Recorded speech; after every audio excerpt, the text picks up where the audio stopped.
Your stomach acid is mainly composed of hydrochloric acid. But that gnawing feeling in your gut that you may frequently experience? Probably not hydrochloric acid. Hi, my name is Kate, and this is my 4th year at Appleby. A school year at Appleby is around 180 days. So that means I've spent approximately 720 days here. That's 720 days worth of constant opportunity to make mistakes, big and small. And honestly, I have probably made more than 720 mistakes in my last 4 years here. Whether it was the way I accidentally missed someone calling my name in the hall to say hi, or maybe it was the time where I wrote 2 times 3 equals 5 on my math test.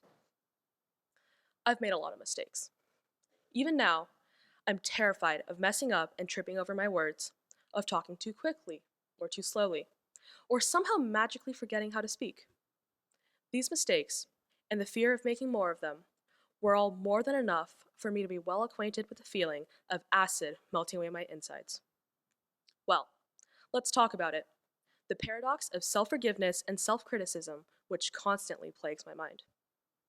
Remember the time you stared at what you identified as a shameful mark? Remember that pivotal yet embarrassing moment in your life that you wished you could forget? Remember the way your heart stopped and your body physically glitched? Remember when you made a mistake? But how could you? How could you, in all of your humanness, make a mistake? Furthermore, how dare you feel everything that comes with it? Well, now there's no turning back. It's the end of your life and career. It's time to bury your pride, wave goodbye to your hopes and dreams, and bid your ambitions farewell. No, silly. That's not a good idea.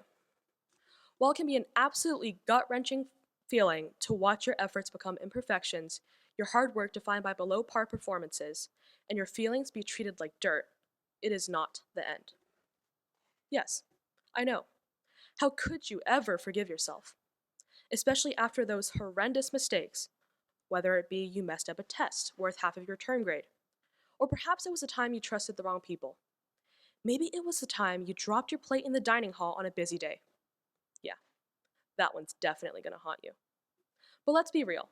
It is not, in fact, the end of the world. It is actually nowhere near the end. As Grammarly's motto puts it, to err is human, to edit, divine. 3 years ago, I would have laughed at that. I would have ignored every warning from every adult in my life, chasing a version of perfection that would never exist, and much less be mine.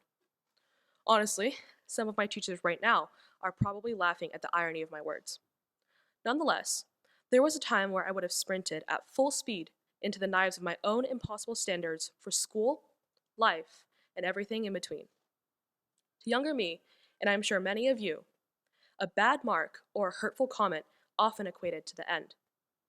For a snarky comment from my 4th grade bully, it meant staining my sleeves with tears until I couldn't breathe, replaying the moment over and over in my head, wondering, what did I do? For a disappointing mark, it meant my assessments eerily showing up in my dreams, the tracings of my teacher's red pens circling my mind as I spiral into the mathematical details of how this mark would drag down my average in one course, lower my overall average, and slowly snowball into a catastrophic event. Well, isn't this just great? Look, now I'm permanently living in my best friend's basement. For the longest time, it was always the end of the world, and nobody can convince me otherwise. Perhaps it's a sign that I'm ungracefully aging, but Grammarly seems to be making a solid argument here. No matter how stubborn, sensitive, or hot-headed I was, the motto was right. I cannot be perfection or shut off how I feel about it, and neither can you. The words human, mistakes, and emotion are almost synonymous in certain contexts. Your glorious teenage years? That may be one of them. Of course, I hope you don't take this the wrong way. I'm not saying brush off your faults and forget about it, especially if it was a horrible circumstance where you hurt someone else, did something you knew was wrong, or just made the conscious decision to be a mediocre human being. No, not those mistakes. I'm simply talking about the sometimes irrational thoughts that haunt you because you're human and bound to slip up countless times. I'm here to talk about forgiving yourself for being imperfect at something you cared about. It could have been academics, your sport, your musical instrument. Whatever it is, I am simply encouraging us to listen to the wise words of Grammarly. I am simply encouraging us to edit our mindset and our work.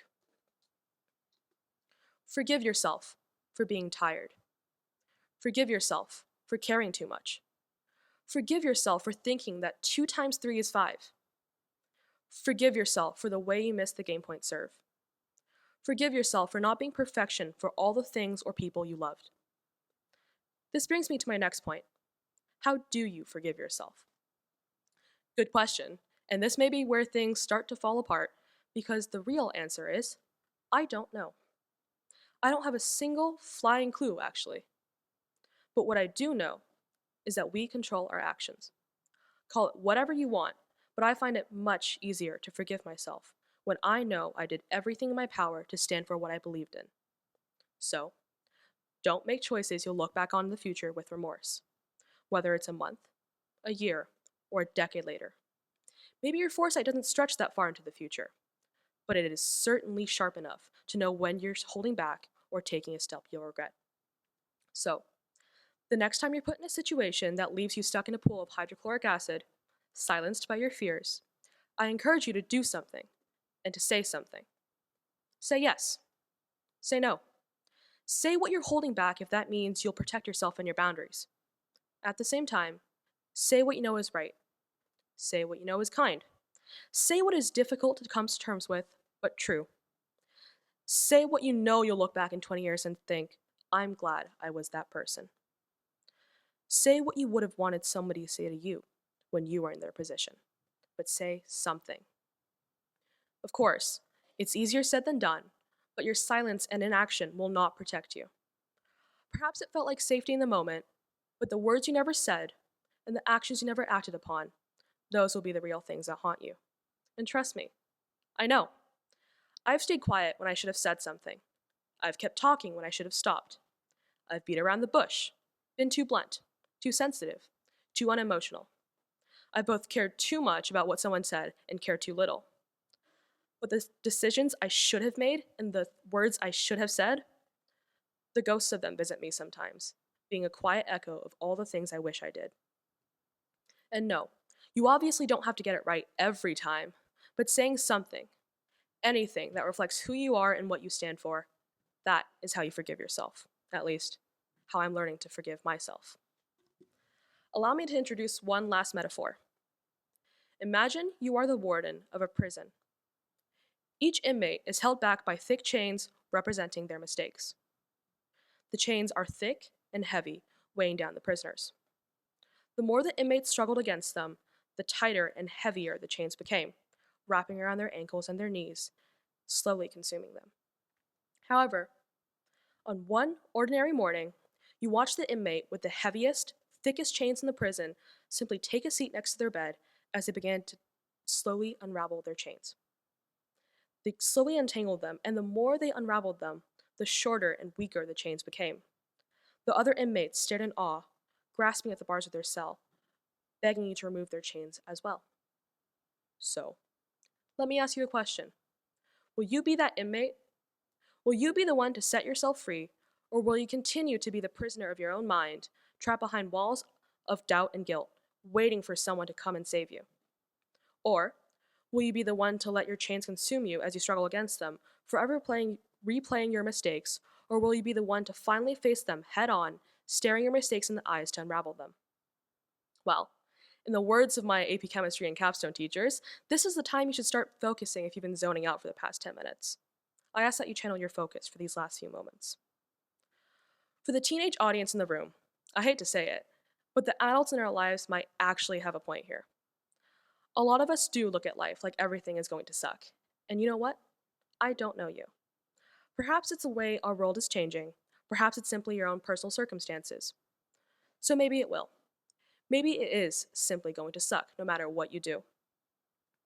But, as it was said in the best-selling book and movie, Wonder, by R.J. Palacio, if you have the choice between being right and being kind, choose kind. My personal take? Do it all. Make the choice by not making one. Be morally just, fair, and kind. If you can't do all of them, then do yourself a favor and pick one. Say something, do something, feel something. Your future self will probably thank you for that. And remember that you are allowed to exist, and that you are allowed to take up space, and you are allowed to feel everything, and that you are so much more than who you think you are in your worst moments, even if that worst moment seems to be stretching on for forever. It is okay to forgive yourself, even if all you want to do is self-criticize. For who are we, if not the byproduct of our perfectly failed attempts at perfection? Lastly, for those of you who still cannot forgive yourselves, I hope you find some semblance of comfort in knowing that whatever you felt was just a translation of all the care and love you had that couldn't simply evaporate. Take care, Appleby, and let's say something together by singing Called by Earth and Sky, hymn number 135 in the Red Book.